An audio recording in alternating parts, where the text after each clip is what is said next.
সারাদিন রোজা রেখে নিজেকে চনমনে আর সুস্থ রাখতে সেহরির খাবারের গুরুত্ব অপরিসীম।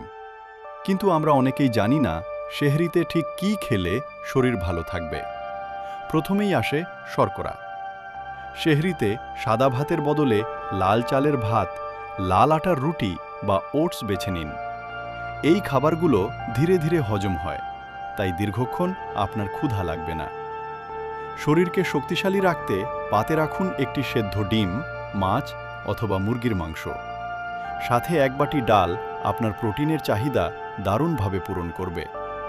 রোজায় সবচেয়ে বড় চ্যালেঞ্জ হল তৃষ্ণা, তাই পানিশূন্যতা এড়াতে সেহরিতে পর্যাপ্ত পানি পান করুন। পাশাপাশি শসা, লাউ বা পেঁপের মতো পানিজাতীয় সবজি রাখুন। সেহরির শেষে এক বাটি টক দই খেতে ভুলবেন না। এটি আপনার হজমে সাহায্য করবে এবং শরীরকে ভেতর থেকে ঠান্ডা রাখবে। তবে সাবধান, অতিরিক্ত তেল মশলাযুক্ত খাবার, ভাজা পোড়া এবং চা বা কফি সেহরিতে এড়িয়ে চলাই বুদ্ধিমানের কাজ। এগুলো আপনার তৃষ্ণা বাড়িয়ে দেয় এবং শরীরকে দ্রুত ক্লান্ত করে ফেলে। শেষে অন্তত 2টি খেজুর খান, যা আপনাকে দিনভর শক্তি যোগাবে।